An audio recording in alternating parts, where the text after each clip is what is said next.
सभा असेल आपली सकाळपासूनची.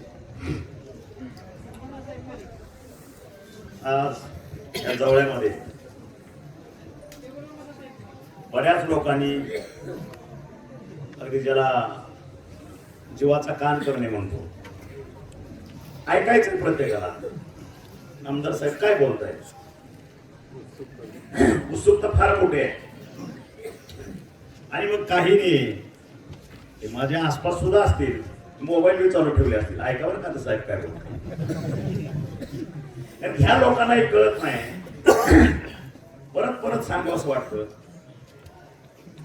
की ज्यांनी महाराष्ट्राचं राजकारण उलटापालटा करून टाकलं नाही का. ही वस्तुस्थिती आहे, ही अतिशयोक्ती नाही. ज्या वेळेस तिन्ही पक्ष एकत्र आले, मला हे मान्य नाही म्हणून मी स्पष्ट वक्तेपणानं परखडपणे सांगितलं. जे पटत नाही त्याच्या उमरेवर मी जात नाही, हे ठणकावून सांगितलं. आणि सांगितल्यानंतर 3 वर्षात सत्ता पालट करण्याचा पायोनियर ज्याला सुरुवात या भूमपालण्याच्या आमदाराने केली, पहिला झेंडा उत्पाचा केला आणि त्याचं रूपांतर तुम्हाला सत्तेत दिसलं. ही वस्तुस्थिती आहे. सांगायचा उद्देश हाच आहे, एकदा मनात आलं की केल्याशिवाय मी स्वस्त बसत नाही. आणि दुसऱ्या भाषेत सांगायचं झालं, बापाच्या नादाला कोणी लागायचं नसतं, बाप एवढाच इशारा देतो. पक्षानं आम्हालाही भरपूर दिलं, सगळ्यांनाच भरपूर दिलं. आणि शिवसैनिक कधीही सत्तेसाठी हपापलेला नसतो, नाही, भविष्यातही असणार नाही. कारण शिवसैनिक हा आपल्या कर्मावरती जगतो, आपल्या घामावरती जगतो, आपल्या निष्ठेवरती जगतो. हा इतिहास आहे. आणि मग हे सगळं असताना तुम्ही म्हणाल ही भाषा तुम्ही बोलताय, मग तुम्ही उठाव केला, काय कारण पडलं तुम्हाला उठाव करायचं. हो, कारण पडलं, त्याचं कारणही आहे. कारण आम्हाला बाळासाहेबांनी काय शिकवून दिलेली आहे, 80% समाजकारण आणि 20% राजकारण. मला वाटतं या भूमपरांडावाशी असेल, धाराशिव असेल, सोलापूर असेल, पुणे असेल, बीड असेल, आणखी जे काही संभाजीनगर असेल, नगर असेल, ह्या सगळ्या जिल्ह्यांनी बघितलंय माझं दातृत्व काय, माझं कर्तृत्व काय, मी शून्यातनं काय केलेलं आहे.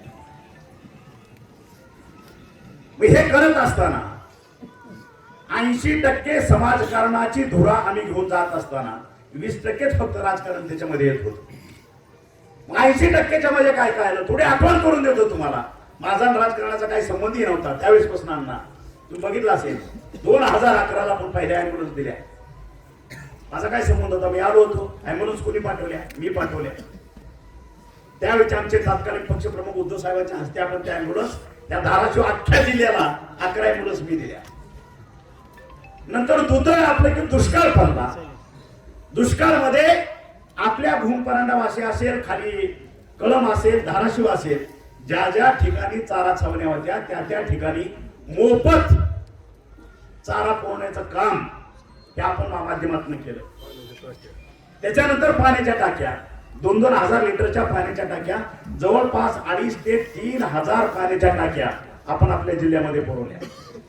त्याच्यानंतरची दुसरी गोष्ट आहे सामुदायिक विवाह सोहळे, ते आपण चालवले.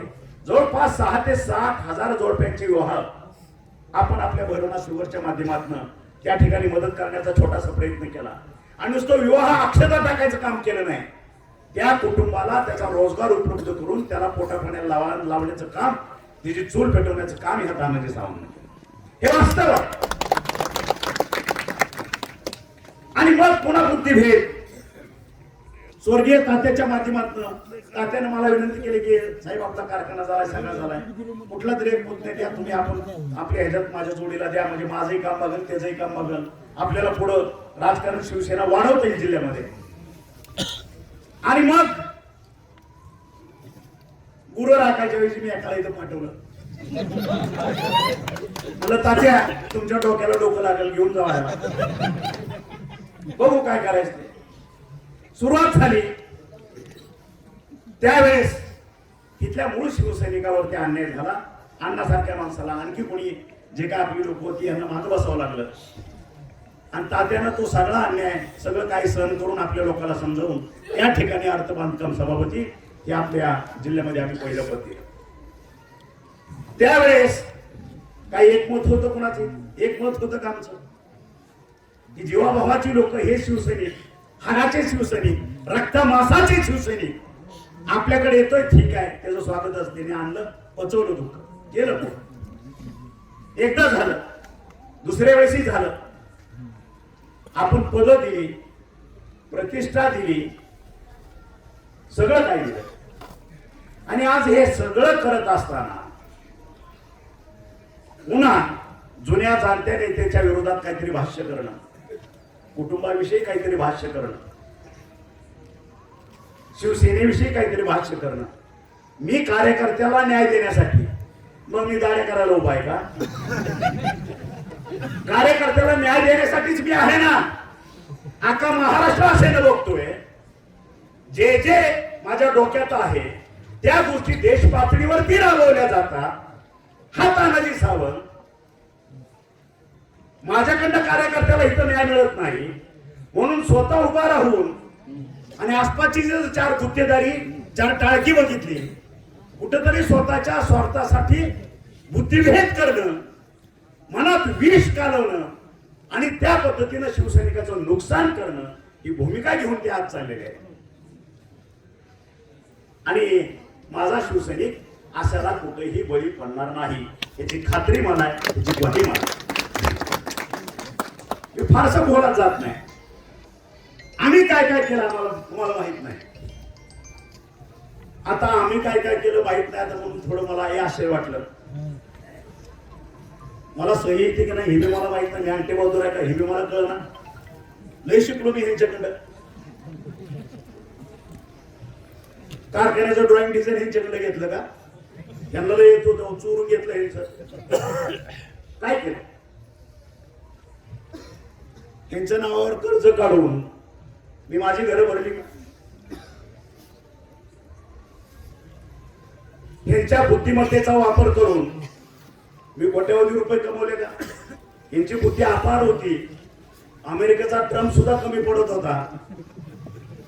म्हणून ह्यांच्या बुद्धिमत्तेच्या, ह्यांच्या कष्टाच्या जोरावरती ह्यांनी रक्ताचं पाणी करून शिवसेना ह्या ठिकाणी वाढवली आणि मी या ठिकाणी ऐकतात या ठिकाणी आलो. मला सांगायचं एकच आहे, जेने काम तेने करू. 2006-07 ला आपण ज्यावेळेस या ठिकाणी साखर कारखान्याची सुरुवात करायची होती, ती सुरुवात कशी झाली आपल्या लोकांना माहित आहे. कायची अण्णा मला वाटतं त्यावेळेस जिल्हा प्रमुख होते, सभापती काहीतरी होते. 6-7चं सांगतोय मी. मग मी इकडे कसा आलो, कारखाना कसा काढला त्याचा इतिहास थोडा सांगतो तुम्हाला. ज्यावेळेस पहिलं कॉलेज मी 2001 ला काढलं, भारतीय विद्यापीठामध्ये काम करत असताना प्राध्यापक म्हणून, त्यावेळेस सुद्धा पुण्यामध्ये जागा कशा विकत घेतल्या, मी नोकरी कशी केली, फुटपाथवर कसा झोपलो, उपाशी कसा राहिलो, 10% पैसे गोळा करून घरची दिवाळी कशी साजरा केली याचे साक्षीदार असंख्य आहेत. हे वाकवाला गेलं, सोलापूर जिल्ह्यात गेलं, तुम्हाला प्रत्येक घराघरातला झोपडीतला माणूस सांगेल काय अवस्था होती. ह्या ठिकाणी कारखाना काढण्याचं कारण कसं झालं, 2001 ला 2002-2003च्या दरम्यान आपल्या तुळजापूर कॉलेजचे, आपल्या कुठलं गावचे, रोशाचे NS शिंदे, नरसू शिंदे हे सिव्हिल डिपार्टमेंटला तुळजापूर कॉलेजला होते. ते तिथला राजीनामा दिला आणि आपलं राजाशी Shahu college of engineering Pune ह्या ठिकाणी ते जॉईन झाले. आल्यानंतर आमच्याच भागातले डॉक्टर KN बारबोले दारपळचे ते तेरणा कारखान्याला नोकरी करत होते आणि एकाच भागात नोकरीला करत असल्यामुळे ते दोघे मित्र होते. आणि 2004 ला डॉक्टर KN बारबोले हेही माझ्याकडे जॉईन झाले आणि NS शिंदे सिव्हिल डिपार्टमेंटला प्राध्यापक म्हणून तेही जॉईन झाले. भागातले म्हणून एक उत्सुकता असते. ज्यावेळेस एकत्र बसलो आम्ही ती चर्चा केली, अरे मी इथला मी तिथला. आणि त्यावेळेस एक महिन्याभरानं मला NS शिंदे आले, म्हणले साहेब एक बोलायचं आपल्याला. म्हणजे बोला सर काय विषय. म्हणजे माझ्याकडं माझ्या पाहुण्यांचं एक लायसन आहे. परांड्यामध्ये सोनारीला आतापर्यंत 2-3 वेळा उद्घाटन झाली. एक दोघाला आम्ही गेलो, लायसन द्यायचा प्रयत्न केला, त्याने घेतो म्हणून सांगितलं, नारळ फुटले पण पुढं काय झालं नाही. ही वस्तुस्थिती आहे. आणि मग मला असं वाटलं की तुम्ही ते काम करू शकाल, तुमच्या हातून तो कारखाना उभा राहू शकेल. म्हणून माझ्या पाहुण्याने सांगितलं, बारस करावा की तुझ्या साहेबाला विचार, जर घेत असली तर मी लायसन देतो आणि मरण्याच्या अगोदर माझ्या तो कारखाना उभा राहिलेला मला बघायचा. मी प्रचंड कष्ट केले पण ते माझ्याच्याने काय शक्य झालं नाही. ही वस्तुस्थिती. आणि मग त्यांना बोलवलं, मी आबांशी चर्चा केली. मग बारस करावा म्हणले, ठीक आहे मी तुम्हाला लायसन देतो, तुम्ही करा उभा, माझी इच्छा ती आहे. लायसनचा व्यवहार झाला, सगळं झालं. मी बारसकर आबांच्या नावानं माझी पवारा पेटून घेतली, दिली. आबांना म्हणलं तुम्ही तिथं जा, आमचे शिंदे सर घ्या, आमचे बारगोले सर घ्या, परांड्याला जा, सोनारला जा, तुमचं लायसन ज्या स्पॉटवर होतं त्या ठिकाणच्या जमिनी खरेदीचा व्यवहार सुरू करा. आणि 2006 पासून पुढचे 6 महिने हे 2 सर प्राध्यापक आणि बारस करावा ह्या सोनारीत यायचे. त्या ठिकाणी गट नंबर बघायचा, त्याचा नकाशा काढायचा, 7-12 काढायचा, सब रजिस्ट्रार ऑफिसला जायचं, त्याची खरेदी करायची. अशा जमिनी खरेदी केल्या. सगळं नकाशे तयार झाले, कॉन्ट्रॅक्ट साईन झालं, सगळं झालं. आणि त्यानंतर घरातला कोणीतरी त्या ठिकाणी असावा म्हणून तात्याच्याही सांगण्यावरून आम्ही एक पार्सल सोनारीला पाठवलं. जा बाबा उभा राहतो. मला वाटतं दत्ता अण्णालाही माहित आहे, माझ्या सगळ्या सहकार्यांना, आमचा भजू काका वगैरे असतील, सूर्यवंशी दोंजेचे, सगळ्यांना माहित आहे. मी पहाटे 5ला पुण्यातनं निघायचो. ही लोक इथले इथं जागेवरनं उठून साईटवर यायच्या अगोदर 7:30-8 पर्यंत मी कारखान्याच्या साईटवर जाऊन येऊन उभा राहायचो. मग त्या जमिनी कशी खरेदी केल्या, त्याला पैसे कुठनं आले, ती मशिनरी कुठनं आली, कारखाना कसा सुरू झाला, त्याच्यावरती स्टे किती आले, हायकोर्टामध्ये काय केलं, राजकीय तडजोडी काय केल्या, आणि त्याची मोळी टाकण्याचा कार्यक्रम कसा केला, आणि आज ह्या स्टेजला कारखाना कसा आला, हे सगळ्याला माहित आहे. ती इतिहास त्याच्यानंतर सुरुवात काय, एक कारखाना झाला, दुसरा कारखाना तसाच झाला. त्यानंतर दुसरं पार्सल पाठवलं, ठीक आहे तू जाते तू थांब, माणूस कोणीतरी असा म्हणून बघून घ्या. अरे पण तुम्हाला ज्यावेळेस सुपरवायझर म्हणून पाठवलं, आता भाऊ स्वतःच्या भावाला बांधावरनं चालू देत नाही. ही वस्तुस्थिती आहे सगळीकडे. या परिस्थितीमध्ये आपण तिथं जाऊन उभा राहिल्यानंतर ब्रिटिश ईस्ट इंडिया कंपनी सारखं मी इथं आलो की हे माझंच, ते तिथे गेलो की ते माझंच, डोंजा माझाच, अनाळा माझाच, आता राहिलाय जवळ माझाच. अरे काय 7-12 विचारा झालाय का काय? सांगण्याचा उद्देश आहे, मी सिरियसली बोलतोय. एक प्रभुत्व गाजवायची जी पद्धत आहे, जिथं विचार कमी असतो, अज्ञानपणा असतो, त्या ठिकाणी अशा पद्धतीचे विकृती आणि विकृत विचार पुढे येतात. आणि तुम्हाला माहित आहे, ज्या ठिकाणी मी, माझा शिवसैनिक असेल, माझे सहकारी असतील, यांना कधी माझ्याकडे दुय्यम वागणूक मिळत नाही. मी मंत्री असतानाही तुम्ही मला बघितले, मी आमदार असतानाही बघितले, आणि मी काहीच नसताना माझ्या सहकार्याने मला बघितले. मी आहे असाच आहे, काही फरक पडत नाही. कारण मी अध्यात्मातला आहे, पांडुरंगाचा भक्त आहे, महादेवाचा भक्त आहे. ठेविले आनंदे तैशीची राहावे, चित्ते असू द्यावे समाधान. स्वतःच्या कष्टानं जेवढं मिळतं आणि स्वतःच्या प्रारब्धात साठवाईनं जेवढं लिहिलेलं आहे, त्याच्या बाहेर 1 पैसा इथं येत नाही आणि याच्यातला 1 पैसा बाहेर जातो. ही वस्तुस्थिती. अशा अपेक्षा कशासाठी करायच्या? तुम्ही करोनाच्या काळामध्ये बघितलं असं, हजारो लाखो लोक, अब्जाधीश लोक घरात मरून पडलेले सुद्धा लोकांना कळलं नाही, किंवा त्याच्या मातीला कोणाला जाता आलं नाही, त्याच्या दगडाला कोणाला जाता आलं नाही. 4 लोक डॉक्टर कोणीतरी यायचे, त्याला त्या पिशवीत भरायचे आणि त्या मशीन मध्ये घालून त्याला जाळून टाकायचे. ही वस्तुस्थिती होती. अब्जाधीश नावं घ्यायला लागलं तर कमीत कमी 4-5 तास लागतील फक्त आपल्या या 2-3 जिल्ह्यातली नावं घ्यायची झाली. ही वस्तुस्थिती आहे. मग एवढी अपेक्षा, एवढा स्वार्थ, एवढा हव्यास कशासाठी मला कळत नाही ह्या गोष्टी. आणि मग आपल्या जवळच्या सिनियर ज्याच्या बोटाला धरून आपण राजकारण केलं, ज्यांनी तुम्हाला 4 गोष्टी शिकवल्या, आपल्या थोरल्या बंधूप्रमाणे किंवा आपल्या वडिलाप्रमाणे वय असलेला माणूस त्याच्यावरती ॲलिगेशन करणं, त्याच्यावरती शिंतोडे उडवणं, माझ्यावरती काहीतरी शिंतोडे उडवणं, आपल्या सहकार्यातील शिंतोडे उडवणं, तुला धडकून मारतो, तुला दाखवतो, 4 गाबडी ती केस वाढवलेली कुठेतरी बरोबर घेऊन फिरली म्हणजे हा माझा शिवसैनिक घाबरणार आहे. हे काय पोरखेळ आहे? हे नाही चालत. असं लोकांना नाही सहन होत, तुमची दादागिरी सहन होत नाही. मोठा असेल तर तुझ्या घरी, आम्ही आमची आरती भाकणं आमच्या छपरात खाऊन स्वाभिमानानं जगतोय. आणि मग ज्या वेळेस एखादी गोष्ट आपल्याला घेऊन पुढे जायची आहे, मला जिल्हा परिषदेचा सदस्य व्हायचा आहे, मला तालुका पंचायतचा सदस्य व्हायचा आहे, नाही का, बापाला मारून मला आमदार व्हायचा आहे, मला खासदार व्हायचा आहे, सगळं व्हायचं आहे, मान्य आहे. अपेक्षा असणं, इच्छा असणं, आकांक्षा असणं, इच्छा व्यक्त करणं चूक नाही, ते जिवंतपणाचं लक्षण आहे, मला मान्य आहे.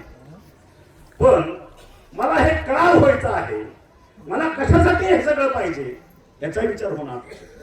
नेमका उद्देश काय? मला आमदार व्हायचा आहे, माझे हे 4 उद्देश आहेत. माझे ह्या मतदारसंघामध्ये ह्या गोष्टी आतापर्यंत 40 वर्षाच्या कालखंडात झालेल्या नाहीत. मला हे करायचं आहे, साम दाम दंड करून मला ते करायचं आहे.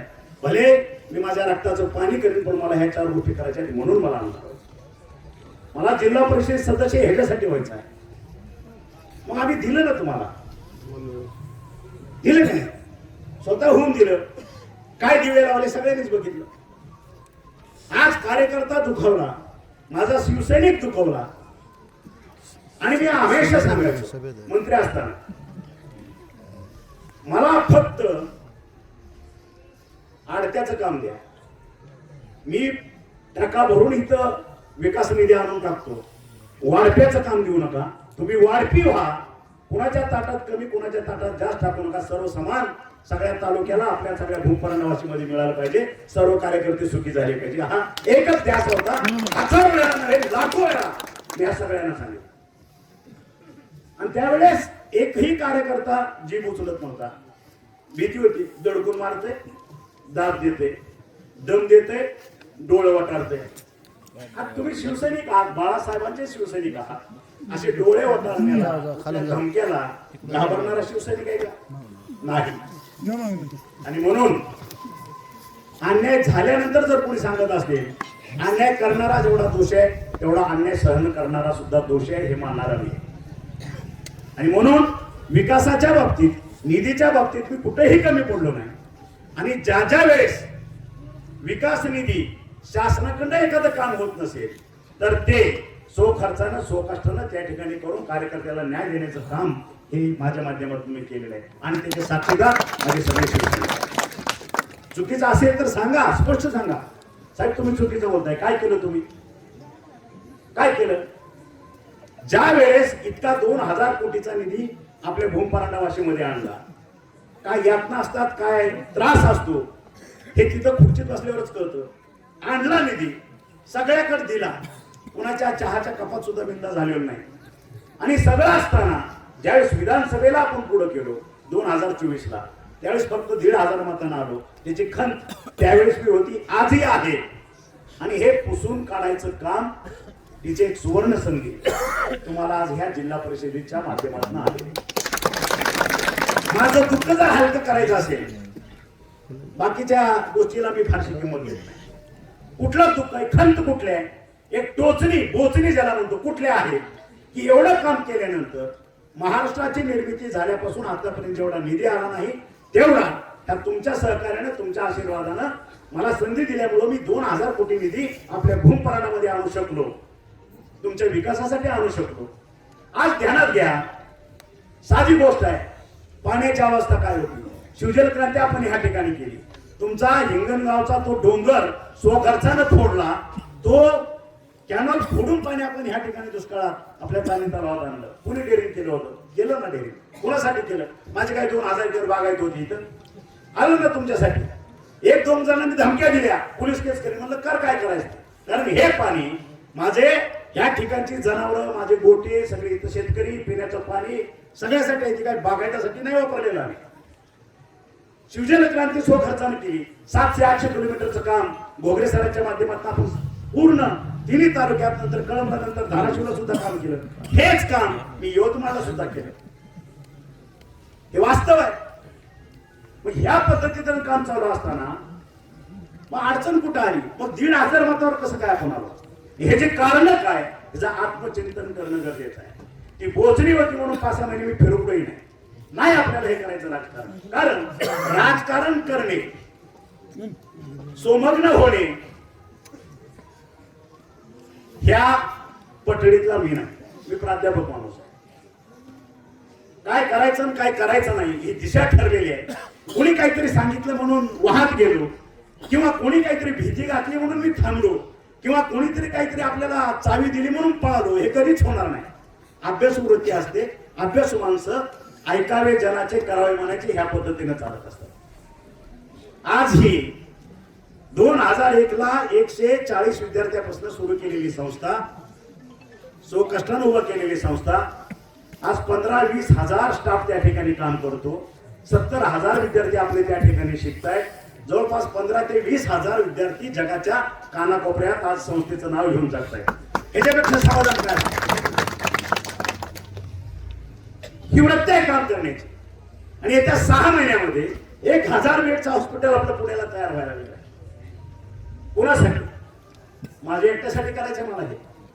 ज्याला सेवावृत्ती असते, ज्याला व्हिजन असतं, आपल्याला आपलं डेस्टिनेशन माहित आहे, कुठं मुक्काम करायचं, आपल्याला कुठल्या मुक्कामी पोहोचायचं आहे, एक स्वप्न घेऊन जगणारा माणूस मी आहे. आणि ते स्वप्न वास्तवात उतरण्याचं काम मी करतो. त्याला परमेश्वर कृपा मला साथ देते. आणि म्हणून अण्णांनी सांगितलं, माझी चेष्टा केली असं मला वाटलं, मी तुला आता सभापती करणार आहे, मला चेष्टा वाटली. पण नाना, अण्णा, मी बोलतोय ब्रह्मवाक्य असतं. आणि आज जे बोलतो तेही आधी कान देऊन ऐका.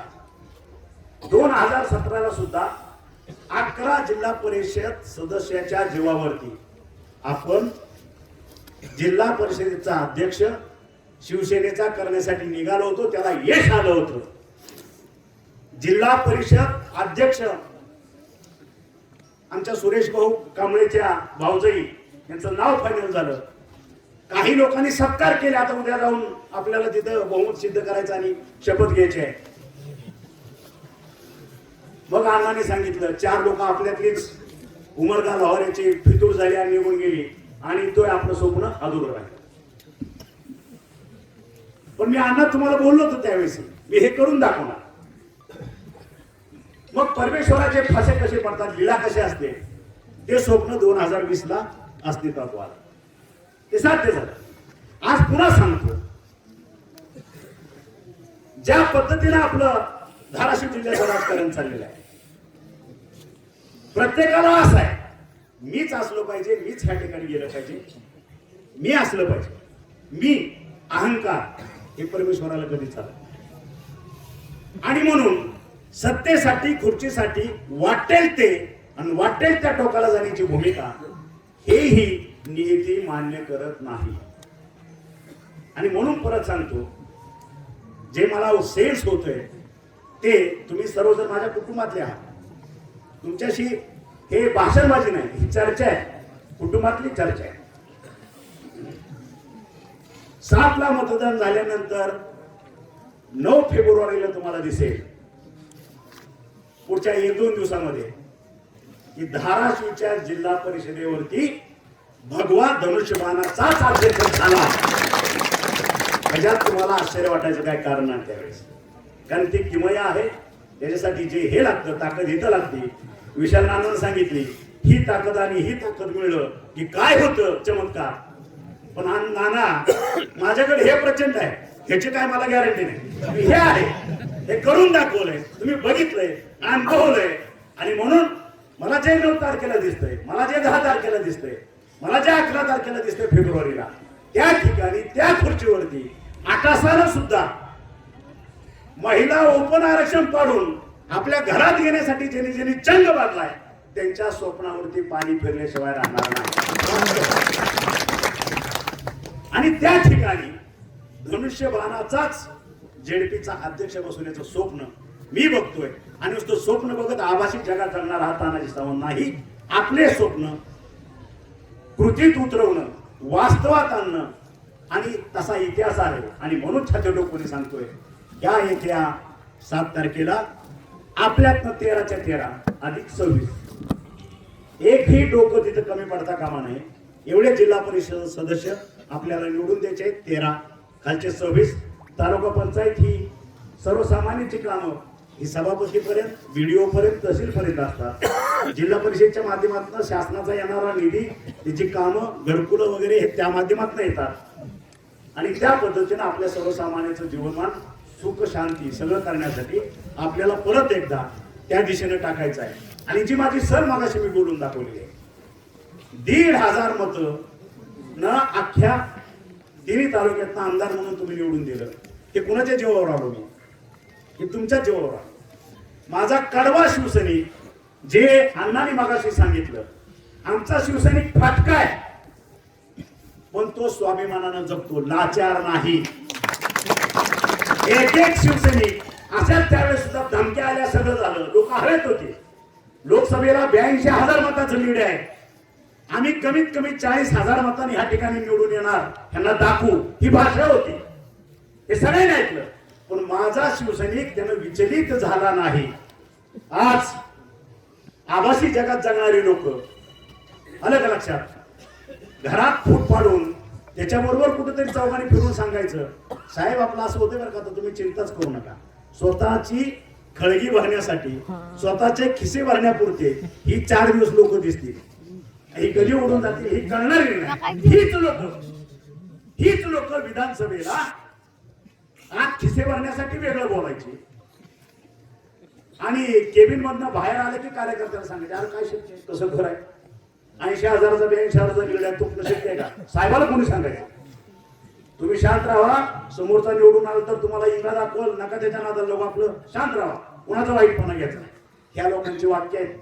अण्णा मी बोललो नाही वर्षभर, हे वास्तव आहे. माझा शिवसैनिक कसा असतो?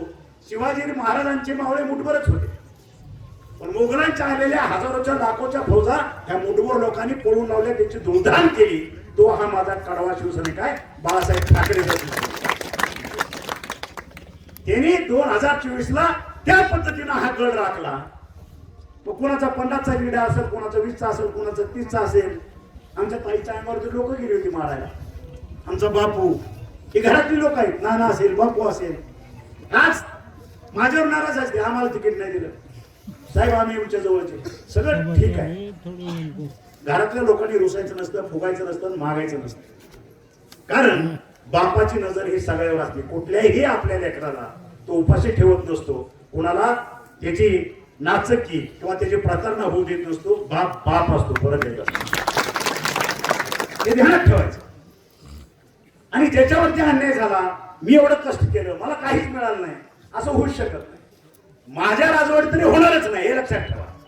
आणि सुदैवानं शासनानं आता नियम केला, जिल्हा परिषदच्या सदस्यामध्ये 5 लोकांना कॉप्ट करता येते जेडपीला. आणि तालुका पंचायतला प्रत्येक तालुक्यामध्ये 2 लोकांना तालुका पंचायत मध्ये आपल्याला सदस्य म्हणून नेमता येतं, कॉप्ट म्हणून. आणि ते आहे ना माझ्या हातात. चिंता करायचं काय कारण आहे? तुम्ही यांना निवडून आणा, तालुका पंचायत आपल्या ताब्यात घ्या, जिल्हा परिषदेला आपले 13 सदस्य पाठवा, सत्ता मी त्या ठिकाणी आणतोय, तुम्हाला रिकामं राहू देणार नाही. हे वचन आज मी तुमचा बाप म्हणून, तुमचा पालक म्हणून मी तुम्हाला सगळ्यांना देतो. कुणालाही रिकाम सोडणार नाही, काळजी करायचं काय कारण नाही. आणि म्हणून आज ज्या ताकदीने आपण ह्या ठिकाणी एकत्र आलेलो आहे, आज आपले हे 3 मावळे, मी नावही घेणार नाही. अण्णांनी सांगितलं वयोमानानं नाव कमी जास्त झाली, मागं पुढे झाली. हा नाही ते पाहुणा होतं म्हणून मला त्याचं नाव आलं. मी एकच नाव घेतो की त्याच्या पुढचं बटन दाबून आपल्याला प्रचंड मताने विजय करायचा आहे. आणि ते नाव आहे फक्त धनुष्यबाण. फक्त धनुष्यबाण. मशीन पुढे गेला की जिथं धनुष्यबाण दिसेल तेवढ्यावरच बटन दाबायची. आणि 9 तारखेला प्रत्येकानं आपापला गुलाल घेऊन येऊन या ठिकाणी सगळं भगवमय झालं पाहिजे, ही अपेक्षा आज आपल्याकडनं ठेवतोय, व्यक्त करतोय.